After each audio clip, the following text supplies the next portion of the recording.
नवापूर सीमा तपासणी नाका तसा नेहमी चर्चेचा विषय असतो। गोरगरीब आदिवासी, प्रकल्पग्रस्त शेतकरी व कामगार यांच्या जमिनी अधिग्रहण करून कमी मोबदल्यात जमिनी हडप केले, परंतु कुटुंबीय आजही कामबंद आंदोलन करत आहेत। नवापूर सीमा तपासणी नाका सुरू झाल्यापासून जमीन गेलेले गरीब बाहेरील अधिकारी गब्बर झाले आहेत। सीमा तपासणी नाका अधिकारी व सद्भाव कंपनीने आदिवासी बांधवांना कायम दुर्लक्षित राखले आहे। नवापूर सीमा तपासणी नाका भ्रष्टाचाराचे कुरण म्हणता येईल। त्या अनुषंगाने नवापूर येथे नोव्हेंबर 2024 या महिन्यात नियुक्ती दिल्याच्या मोबदल्यात जळगाव येथील प्रादेशिक परिवहन कार्यालयातील प्रादेशिक परिवहन अधिकारींच्या पंटरला 3 लाखांची लाच घेताना संभाजीनगर येथील लाचलुचपत प्रतिबंधक विभागाने अटक केली आहे। या प्रकरणी MIDC पोलिसात गुन्हा नोंद करण्याचे काम सुरू आहे।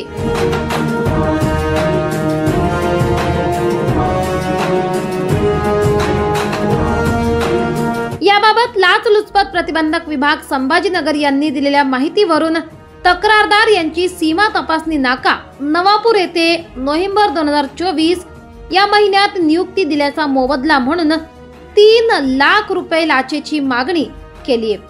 प्रादेशिक परिवहन अधिकारी दीपक पाटील यांनी लाच देण्यास प्रोत्साहन देऊन खाजगी इसम भिकान मुकुंद भावे वय 52 वर्ष राहणार आदर्शनगर प्लॉट नंबर 98 जळगाव यांच्या मार्फत पंचसाक्षीदारांसमक्ष मेहरून तलाव जवळ फ्लॅट नंबर 310 लेक होम अपार्टमेंट जळगाव येथे लाच स्वीकारली असता भिकान मुकुंद भावे व दीपक पाटील यांना ताब्यात घेण्यात आले। पोलीस स्टेशन MIDC जळगाव येथे गुन्हा दाखल करण्याची प्रक्रिया सुरू आहे। हा सापळा यशस्वी कारवाई लाचलुचपत प्रतिबंधक विभाग संभाजीनगर निरीक्षक अमोल धस, पोलीस सापळा सहाय्यक अधिकारी Suresh Naik Navare, police head constable Ashok Nagargoje, Yuvraj Hiwale, police अंमलदार विलास चव्हाण, सचिन बारसे, CN बागुल यांनी कारवाई केली। नवापूर सीमा तपासणी नाका हा नेहमीच चर्चेत असतो।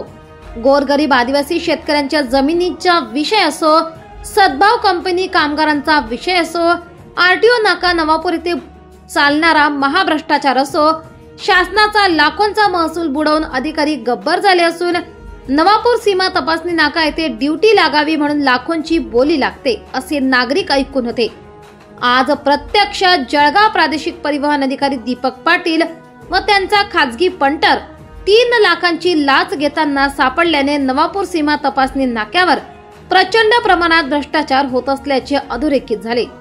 सामान्य जनतेकडून बोलले जाते की जळगाव परिवहन अधिकारी दीपक पाटील यांची चल अचल संपत्ती, सोने, रोखे, पत्नी, नातेवाईकांची संपूर्ण संपत्तीची सकल चौकशी करण्याची मागणी होत आहे।